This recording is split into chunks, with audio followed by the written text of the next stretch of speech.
আসসালামু আলাইকুম, স্বাগতম জানাচ্ছি বিবিসি নিউজ আন্তর্জাতিক সংবাদে।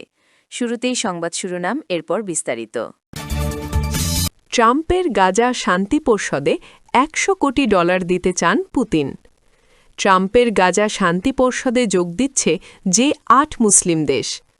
চালুর কয়েক ঘণ্টায় বন্ধ হল বিশ্বের বৃহত্তম পারমাণবিক বিদ্যুৎ কেন্দ্র। বিক্ষোভে নিহতের সংখ্যা কত জানাল ইরান। দর্শক, এতক্ষণ শুনছিলেন সংবাদ শিরোনাম। এখন বিস্তারিত। আপনি যদি ইসরায়েলের ধ্বংস চান এবং মুসলিমদের পাশে থাকেন, তাহলে ভিডিওতে লাইক করে চ্যানেলটি অবশ্যই সাবস্ক্রাইব করে দিবেন এবং আপনার মূল্যবান মতামত অবশ্যই কমেন্টে লিখে জানিয়ে দিবেন। এখন বিস্তারিত। ট্রাম্পের গাজা শান্তি পরিষদে $100 কোটি দিতে চান পুতিন। ফিলিস্তিনের যুদ্ধবিধ্বস্ত গাজা উপত্যকা পুনর্গঠনে মার্কিন প্রেসিডেন্ট ডোনাল্ড ট্রাম্পের গঠিত গাজা বোর্ড অফ পিস বা শান্তি পরিষদে $100 কোটি অনুদান প্রদান করতে চান রাশিয়ার প্রেসিডেন্ট ভ্লাদিমির পুতিন।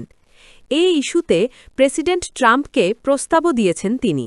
সেই প্রস্তাবে রুশ প্রেসিডেন্ট বলেছেন, ডোনাল্ড ট্রাম্পের পূর্বসূরি প্রেসিডেন্ট জো বাইডেনের প্রশাসনের সময় যুক্তরাষ্ট্রের বিভিন্ন ব্যাংকে জমা রাখা রাশিয়ার যে অর্থ ফ্রিজ করা হয়েছিল, সেখান থেকে $100 কোটি যেন গাজা বোর্ড অফ পিসে অনুদান হিসেবে দেওয়া হয়।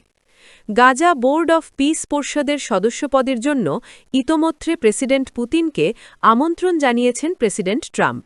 রাশিয়ান সিকিউরিটি কাউন্সিলের বৈঠকে ট্রাম্পের সেই আমন্ত্রণের বিষয়ে রুশ প্রেসিডেন্ট জানান, এখনও এ ব্যাপারে সিদ্ধান্ত নেয়নি মস্কো। বৈঠকে পুতিন বলেন, গাজা বোর্ড অফ পিসে আমন্ত্রণ জানানোর জন্য প্রেসিডেন্ট ট্রাম্পকে ধন্যবাদ জানাচ্ছি। রাশিয়া এখনও এ ব্যাপারে সিদ্ধান্ত নেয়নি। আমন্ত্রণ পর্যালোচনা এবং কৌশলগত মিত্রদের সঙ্গে আলোচনার পরই এ ব্যাপারে সিদ্ধান্ত নিতে পারবে মস্কো। সেজন্য আরও সময় প্রয়োজন। ট্রাম্পের গাজা শান্তি পর্ষদে যোগ দিচ্ছে যে 8 মুসলিম দেশ। ফিলিস্তিনের গাজা নিয়ে মার্কিন প্রেসিডেন্ট ডোনাল্ড ট্রাম্প ঘোষিত বোর্ড অফ পিস বা গাজা শান্তি পর্ষদে যোগদানের সিদ্ধান্ত নিয়েছে পাকিস্তান, তুরস্ক, সৌদি আরব সহ 8টি মুসলিম দেশ। বুধবার 21 জানুয়ারি এক যৌথ ঘোষণায় এই বিষয়টি জানায় দেশগুলো। ইসরায়েলি সংবাদমাধ্যম টাইমস অফ ইসরায়েলের প্রতিবেদনে এ তথ্য জানানো হয়। একই দিনে মার্কিন প্রেসিডেন্ট স্বীকার করেছেন, কিছু দেশের ক্ষেত্রে পার্লামেন্টের অনুমোদন ছাড়া এই বোর্ডে যোগ দেয়া সম্ভব নাও হতে পারে। ট্রাম্পের শান্তি পর্ষদে যোগ দেয়া 8টি দেশের পররাষ্ট্রমন্ত্রীরা এক যৌথ বিবৃতিতে জানান, সৌদি আরব, তুরস্ক, মিশর, জর্ডান, ইন্দোনেশিয়া, পাকিস্তান, কাতার এবং সংযুক্ত আরব আমিরাত 8টি দেশ বোর্ড অফ পিসে তাদের একজন করে প্রতিনিধি পাঠাবে। চালুর কয়েক ঘণ্টায় বন্ধ হল বিশ্বের বৃহত্তম পারমাণবিক বিদ্যুৎ কেন্দ্র। জাপানের নিগাতা প্রদেশে অবস্থিত কাশিওয়াজাকি কারিওয়া পারমাণবিক বিদ্যুৎ কেন্দ্রের একটি চুল্লি পুনরায় চালু করার কয়েক ঘণ্টার মধ্যেই আবার বন্ধ করে দিতে হয়েছে। স্থানীয় সময় বৃহস্পতিবার 22 জানুয়ারি বিদ্যুৎ কেন্দ্রটির পরিচালনাকারী প্রতিষ্ঠান টোকিও ইলেকট্রিক পাওয়ার কোম্পানি ট্যাপকো এ তথ্য জানায়। 2011 সালের ফুকুশিমা পারমাণবিক দুর্ঘটনার পর এটিই ছিল ট্যাপকোর অধীনে কোনো চুল্লি পুনরায় সচল করার প্রথম উদ্যোগ। খবরটি জানিয়েছে বার্তা সংস্থা এএফপি। দীর্ঘ প্রায় 15 বছর বন্ধ থাকার পর কেন্দ্রটির 6 নম্বর চুল্লি বুধবার 21 জানুয়ারি সন্ধ্যা 7:02 চালু করা হয়। তবে চালু করার প্রক্রিয়ার সময় হঠাৎ মনিটরিং ব্যবস্থায় সতর্ক সংকেত দেখা দেওয়ায় নিরাপত্তা বিধি মেনে কার্যক্রম তাৎক্ষণিকভাবে বন্ধ করে দেওয়া হয়।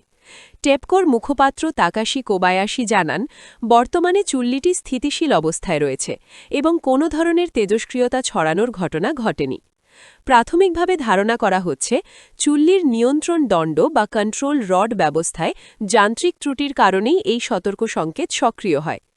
উল্লেখযোগ্যভাবে এর আগেও মঙ্গলবার চুল্লিটি চালু করার পরিকল্পনা থাকলেও একই ধরনের অ্যালার্মের কারণে তা স্থগিত করা হয়েছিল। বিক্ষোভে নিহতের সংখ্যা কত জানালো ইরান।